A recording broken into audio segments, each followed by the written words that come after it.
Jumpa lagi kali ini dalam Matematik UPSR, di mana topik permulaan untuk UPSR adalah nombor dan operasi. Jadi ini adalah salah satu topik yang penting lah bagi saya sebagai cikgu kan, yang mengajar pelajar UPSR. So jika pelajar tidak menguasai topik ini dengan bagus, maka susahlah mereka nak buat topik yang lain.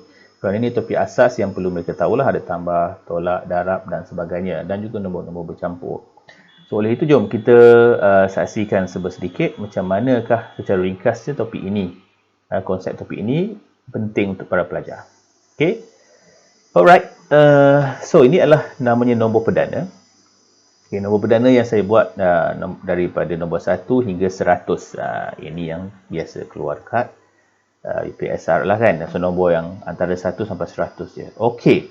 So, ini antara nombor-nombor perdana yang ada yang saya senaraikan daripada nombor 1 sampai 100. So, ia hendaklah nombor perdana ni mesti lebih daripada 1. Jadi 1 tak termasuk. So, kita mula dengan nombor 2. Okey, nombor 2. Okey, lagi. Dia adalah terdapat ataupun terdiri daripada 25 nombor perdana dalam 1 hingga 100. So, kat sini kalau kita kira ni, kita ada lebih kurang dalam 25 nombor perdana antara 1 hingga 100. Okey. Kita hanya boleh dibahagi dengan 1 sahaja dan dirinya sendiri. Contohnya 2 hanya boleh dibahagi dengan 1 dan hanya boleh dibahagi dengan dirinya. Okey, begitu juga 3 boleh bagi dengan 1 dan boleh bagi dengan dirinya sahaja. Begitu juga dengan nombor 17 boleh bagi dengan 1 dan juga hanya boleh bagi dengan dirinya sahaja. Okey, tidak boleh bagi dengan lain. So, cuba tengok 41 kan, ada tak nombor lain yang boleh bagi dengan dirinya? Tak ada. Yang hanya boleh dibagi hanyalah nombor 1 dan hanya dengan nombor 41 saja, dengan dirinya saja. Jika dia boleh dibahagi dengan nombor lain, maka ianya bukan nombor perdana. Mudah kan? So, apakah tip dia? Kita ada beberapa tip untuk mengenal pasti bila dapat contoh soalan. Ditanyakan pelajar, adakah nombor perdana? Ataupun senaraikan nombor perdana. So, macam manakah pelajar nak buat? Yang pertama, kenal pasti dulu bahawa ianya bukan nombor genap dan juga bukan nombor yang boleh dibahagi dengan sifir 5. Awak tengok kat sini, tak ada satu pun nombor yang genap kecuali nombor 2 lah. Kan? Dan juga tidak ada satu pun nombor yang boleh bagi 5. Nampak tak? Okey, contoh kita buat. Katakanlah kita 32 dan juga 45. 32 ni adalah boleh bagi dengan nombor 1. Boleh bagi juga dengan 32 dirinya. Dan jangan lupa dia adalah nombor genap. Lakarnya kalau genap, dia adalah nombor genap. Maka dia boleh bagi dengan 2. Nampak tak? Kan? Dia boleh bagi dengan 2 kan? Jadi kalau dia boleh bagi dengan 2, maksudnya dia adalah bukan nombor perdana. Begitu juga nombor 45. 45 ni adalah boleh bagi dengan sifir 5. Selain daripada bagi nombor 1, dia juga boleh bagi dengan dirinya. Tapi dalam masa sama, sebenarnya dia boleh bahagi juga dengan sifir 5. Sebab belakangnya ada 5.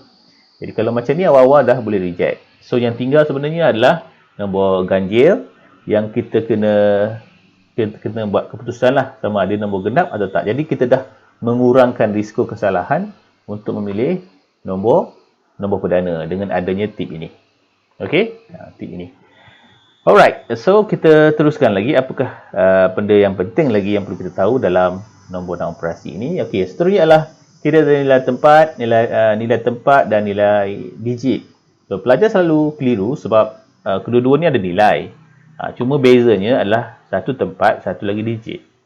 Okey, so kadang-kadang pelajar ni confused. Bila dia pernah belajar, mungkin dia confused untuk jawab. Okey, jom kita tengok sikit. Apa itu nilai tempat? Bagi nombor dan digit ya. Okey, ni adalah nilai tempat, nampak tak?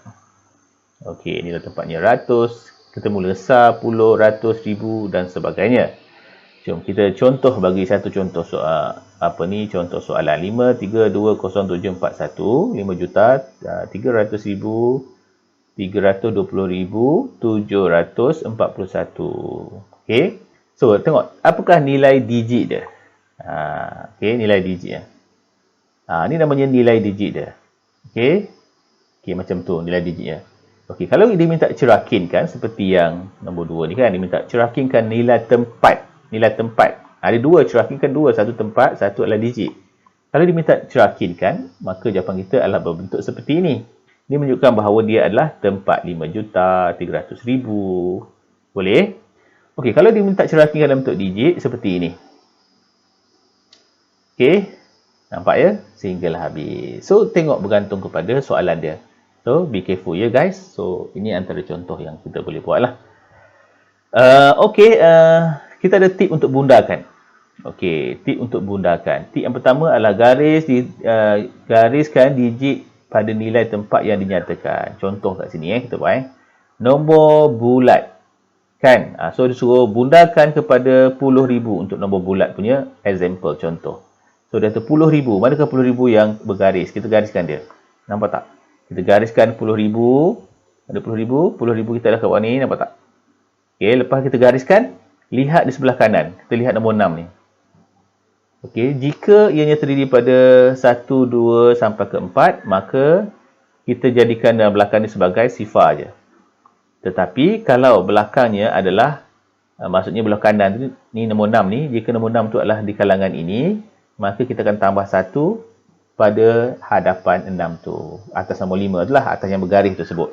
Maka dalam kes ni 6 tu adalah di kalangan golongan-golongan ini. Okay, kalau kat sekolah dia panggil ni golongan kaya, ini golongan miskin lah.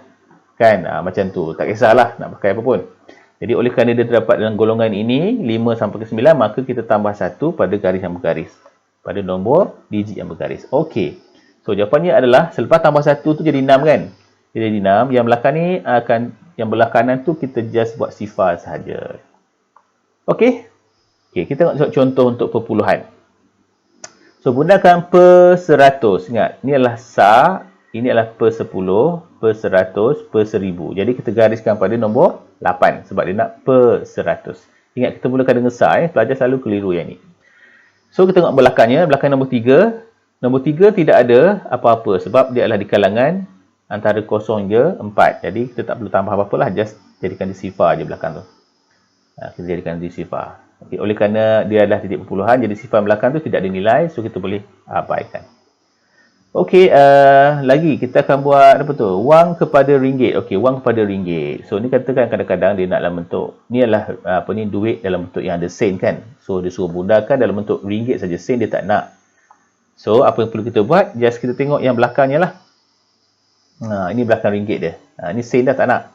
So tengok nombor 8 tu. Nombor 8 adalah di kalangan kat sini. Yang kena tambah 1 kan, di kalangan dekat sini. Jadi kita just tambah 1, maka kita akan dapat nilainya adalah RM48 saja. So inilah 3 bunda yang terlibat dalam nombor bulat, perpuluhan dan juga wang kepada ringgit. Okey, teruskan lagi. Tanpa melengahkan masa, kita tengok lagi contoh untuk nilai tempat dan juga nilai digit. So ni nama-nama yang perlu kita tahulah kan. Okey. So ni antara contoh yang kita tahu. Okey, cikgu dah gariskan awal. So awak boleh baca ini. Kita bermula dengan SAR, puluh, ratus, ribu, puluh ribu, ratus ribu dan juta. Ini adalah namanya nilai tempat. Okay, kalau nilai digit, nombor je lah. Nombor seperti ini. Ini adalah digit namanya. So senang sangatlah kan. Okey, so mudah je. So ni pelajar biasa tak ada masalah. Okey, cuma dia confuse antara digit ataupun tempat saja. Okey. Okey, kita teruskan lagi. Okey, ni antara perkara-perkara yang pelajar perlu tahu sebab dalam soalan kadang-kadang keluar juga. Okey, yang pertama namanya gundalan. Gundal dia gundalkan. Okey, gundal ni contohnya dia buat dalam bentuk seperti ini. Nampak? Seperti ini, dia guna lidi-lidi tu kan.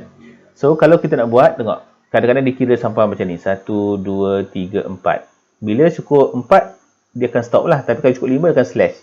So, tak payahlah buat sampai 1, 2, 3, 4, 5, slash. Dah lebih lah kan. So, dia cukup 4, slash. Jadikan 5. Dalam kes ni, 5 tambah dengan 3. So, jawapannya adalah 8. Okey, bawah tu tengok. Ni tak ada slash. Jadi, dia adalah 4. So, tak ada slash kan. Okey, begitulah seterusnya. Okey, yang ada slash 5. Okey. Ni namanya gundal Kalau dia minta gundalkan, kita buat seperti itu. Okey, yang nombor 2 adalah namanya dekat-dekat ataupun dekat-dekat. So, ni contoh dia bagilah. Kan? So, ni senang je. Ni senang je. Ni just isi tempat kosong je. Ataupun isi tempat kosong yang diberikan lah. Kan? Okey, simbol-simbol yang perlu pelajar tahu adalah kalau lebih daripada. Sebab simbol ni kita akan gunakan, pelajar akan gunakan sehingga sekolah menengah. So, simbol yang lebih daripada berbentuk seperti ini. Ingat, besar menganga ke atas. Ni lebih daripada. Kalau kurang daripada, simbol dia seperti ini. Okey, contohnya lah. 10 kurang daripada 12. Tengok nganga ni besar kan. 12 besar daripada 10. Begitu juga ni 12 lebih besar daripada 10. Okay, ini contoh je. Ya. Contoh yang cikgu buat lah. Okey, lagi next. So, nama-nama bagi 1/4. Nama lain bagi 1/4 namanya adalah suku. 1/2 namanya adalah setengah ataupun separuh. 3/4 namanya adalah 3 suku. Okey? Boleh dapat Okey, kita movekan lagi. Ini adalah operasi bercampur yang perlu pelajar faham konsep dia.